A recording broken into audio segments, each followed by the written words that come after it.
Provérbios, capítulo 18, versículo 17. O primeiro a apresentar a sua causa parece justo, até que o outro venha e a questione.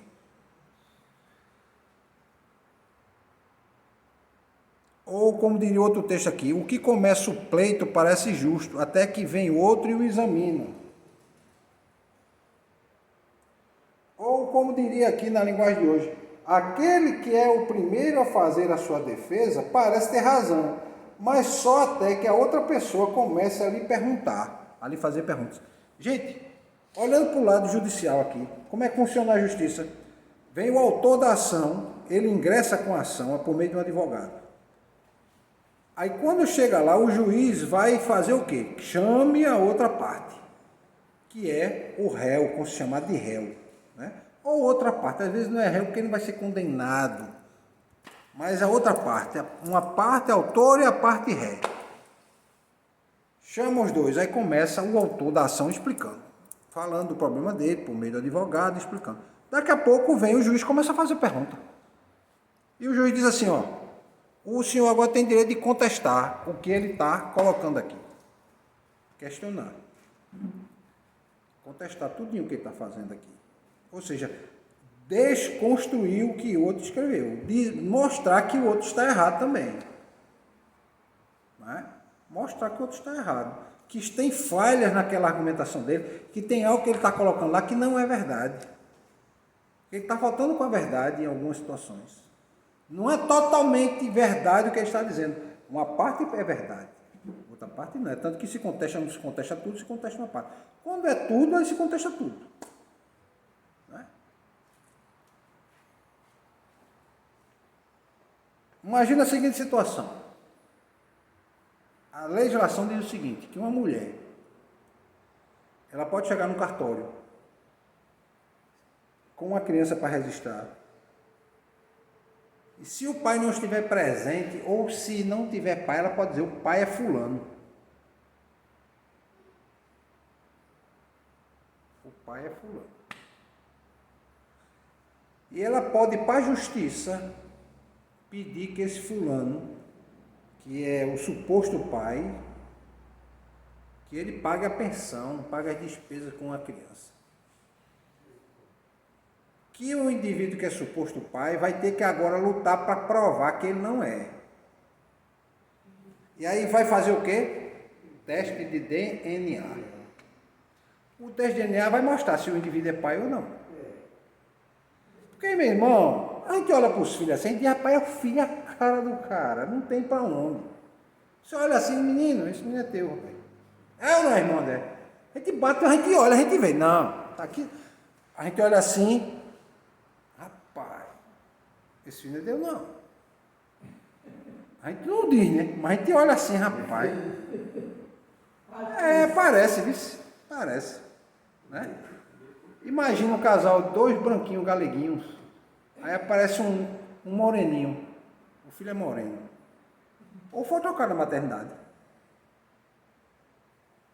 Ou não é filho. Aí vai fazer o teste de DNA. Né? Vai fazer o teste de DNA e o teste de DNA comprova que ele é filho. Tem casos raros? Tem. Por exemplo, tem um caso em Olinda de dois pais negros, o pai e a mãe. Os filhos nasceram albinos. Sabe, os irmãos sabem o que é uma criança albina, né? Ele é tão branquinho que até a sobrancelha dele é branca. É loira, vamos dizer assim. Ele é loiro, né? Ele é albino. Ele é albino. Até a sobrancelha é loira. Ele é todo loirinho, todo galeguinho, como a gente fala. Mas é porque ele é albino, ou seja, ele não tem aquele pigmento da pele. Porque o que dá a cor da gente na pele é o pigmento que tem na pele, chamado de melanina. Aí dá o pigmento, aí cada um tem uma cor diferente. Uns têm mais melanina, outros menos. Eu tenho um pouco menos daqui do que o irmão Juvenal, mas eu tenho... Aliás, eu tenho um pouco mais, né? O irmão Juvenal é mais claro do que eu, né? Não sei se é porque eu estou queimado de sol. Mas a irmã Clarice já tem mais melanina do que eu. E eu tenho mais melanina que o irmão Djalma. Está entendendo o que eu estou dizendo? É questão do pigmento. Tem mais pigmento e menos pigmento. Ele é escuro assim como eu. E ele tem Albina. Pronto. Albina. Né? Então, o que acontece? É uma condição genética que o indivíduo vem sem o pigmentozinho da pele. Né? O pigmento da pele. Tá? Aí vejam só. O provérbio aborda a importância do quê? Da justiça. De avaliar cuidadosamente e considerar os diferentes pontos de vista antes de chegar a uma conclusão. Ou seja, antes do juiz chegar a uma sentença, ele tem que analisar os dois pontos de vista. Ele tem que ser imparcial. Tentar ser imparcial, que é difícil. Analisar um ponto e analisar o outro.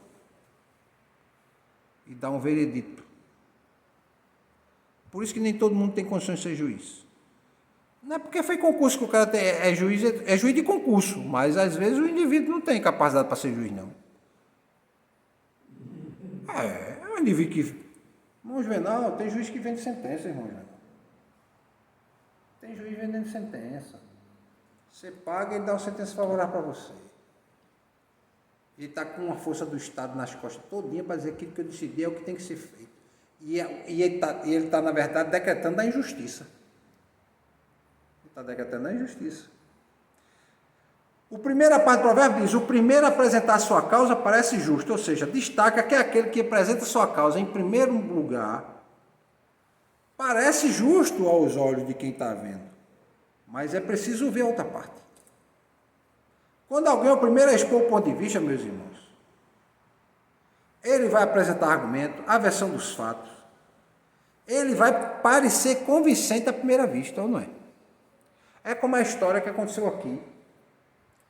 Isso foi década de 60, 70. O pastor Medrado foi defender uma causa de um indivíduo que tinha matado a esposa por causa do adultério. Ele matou a esposa e matou o urso.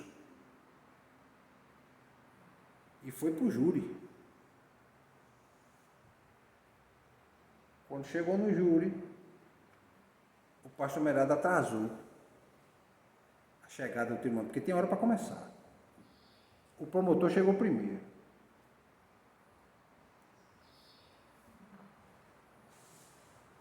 E aí, na hora dos argumentos, na hora da réplica das téplicas, ou seja, da argumentação oral, primeiro que o promotor começou a falar mal dizendo que o pastor Medrado era um irresponsável, que tinha chegado atrasado, atrasando o júri, gerando custo ao Estado e tal, e o pastor Medrado ficou só ouvindo. Mas foi estratégia do pastor Medrado chegar atrasado. Quando ele foi argumentar, ele disse: meus ouvintes, vejam só, eu cheguei atrasado, e eu peço até desculpa, mas eu cheguei atrasado porque eu estava com a mulher do promotor. Quando ele disse isso, o promotor manifestou-se. Virou Satanás lá. Queria brigar, queria ir para cima. Calma. Eu não fiz isso. Eu estou apenas usando um exemplo. Vejam só. Eu apenas porque disse que estava. Eu não, porque falei, não quer dizer que eu fiz. Ele ficou assim. Agora imagina se ele tivesse visto o ato. Como o outro réu aqui viu o ato. Pronto. Ganhou a causa. O próprio promotor, com a atitude que tomou, mostrou que o ser humano é assim. Imagine se ele tivesse visto o ato. Eu não fiz não, doutor. Pelo contrário, eu lhe respeito muito, tenho muita consideração pelo senhor. Mas eu estou apenas mostrando que não é fácil a situação do réu aqui. Olha o que aconteceu. O senhor está alterado. E eu só porque falei. Brinca, né? Mostrando que a natureza humana tem dessas coisas, né? Faz parte da natureza humana. A ira, a raiva. E o cidadão não conseguiu controlar a ira. E quem consegue controlar a ira? O senhor ficou irado aqui e o senhor não viu. Imagina se o senhor tivesse visto. O senhor poderia ter feito até pior. Aí pronto. Absolveram, rapaz. Absolveram. Porque, meus irmãos, é aquilo que eu digo para vocês, não é fácil, né? Ouvir os fatos, ouvir o primeiro argumento. Foi feita a contra-argumentação. A primeira impressão pode criar uma percepção, o que, meus irmãos? De que aquilo que a gente está falando é que é a verdade, mas não é. tem que esperar o outro lado falar. Por isso que quando o pastor conversa, pastor, o fulano fez isso, então vamos chamar ele aqui. Não chama, não. Tem que chamar, porque tem que ver os dois lados. Não tem como ficar sem ouvir os dois lados. Não é obrigado a botar os dois juntos, mas eu quero ouvir. Irmão, que história é essa? Não, pastor, foi assim, assim, assim. Vamos botar os dois para conversar. Vamos conversar. Irmãos, estamos aqui num ambiente de paz e de diálogo.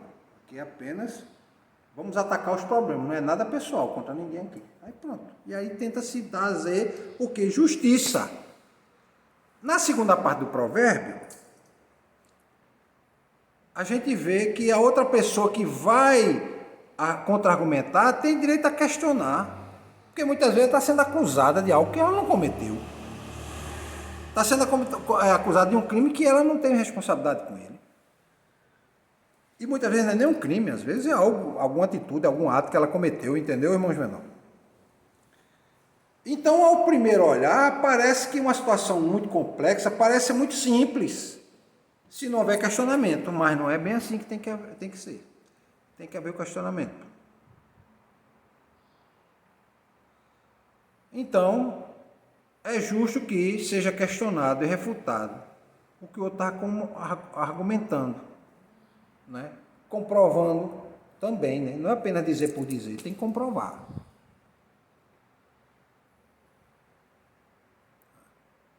Como aquele caso que aconteceu comigo, que eu contei para os irmãos aqui. Meu pai disse assim, não saia não. Eu queria sair, queria encontrar uma paquera no final de semana, né, irmãos? Ia dar uns beijos, uns abraços. Aí fiquei com raiva, porque não deixaram. Né? Nem crente era, eu tinha acho que uns 15, 16 anos. Mas foi no dia, chegou um cara na porta do meu pai dizendo que eu tinha batido no carro dele. Seu Barreto, eu vim aqui porque disseram que Marcos, seu filho, bateu no meu carro ontem na destilaria. Foi mesmo, foi. Meu pai me chamou, eu estava no depósito na época, né? Estava trabalhando. Estava preparando para fazer a entrega. Meu filho, vem cá. Você saiu ontem de noite lá de casa? Não. O que foi que aconteceu ontem? Conta para ele aqui. Eu queria sair, que eu tinha uma paquera para encontrar nessa aí, meu pai não deixou ir, não. Olhou para mim, foi mesmo, foi. Vamos lá ver a bater no teu carro, porque olha, vem cá, eu não bati, mas vamos olhar o carro aqui, tá vendo, não tem marca nenhuma. É mesmo, Barreto. O carro do meu pai, ele era amarelo. E a marca da batida no carro do rapaz era vermelha. Bateram aqui, olha a cor da tinta do outro carro, falando, é vermelho. Rapaz, tá vendo, Barreto? Que povo miserável, acusar uma pessoa sem... Ele era conhecido do seu pai. Ele era conhecido, né? Conhecido do papai, né? Mas ele veio crente de que eu tinha batido mesmo. Porque os outros disseram, levantaram falsa acusação.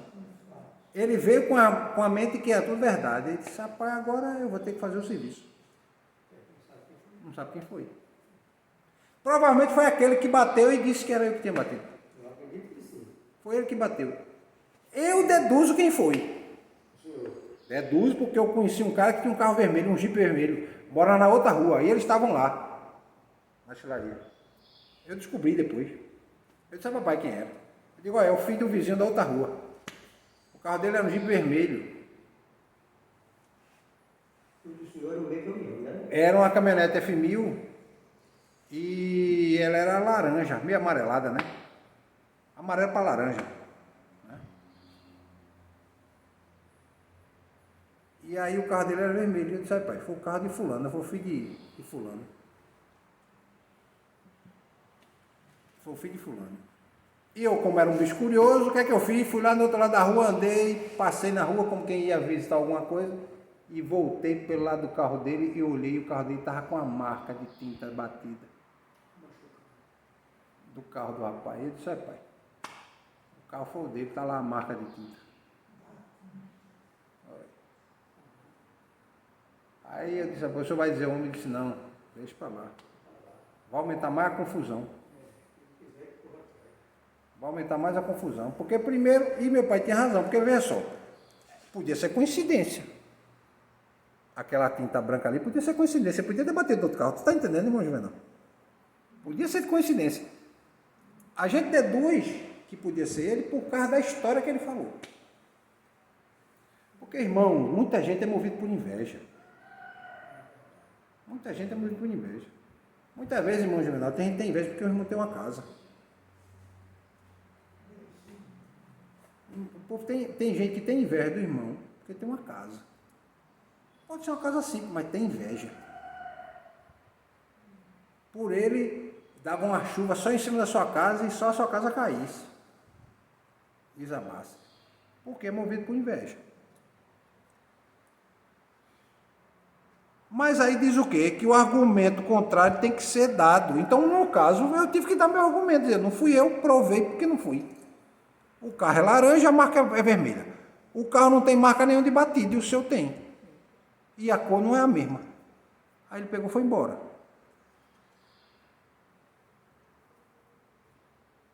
Foi embora.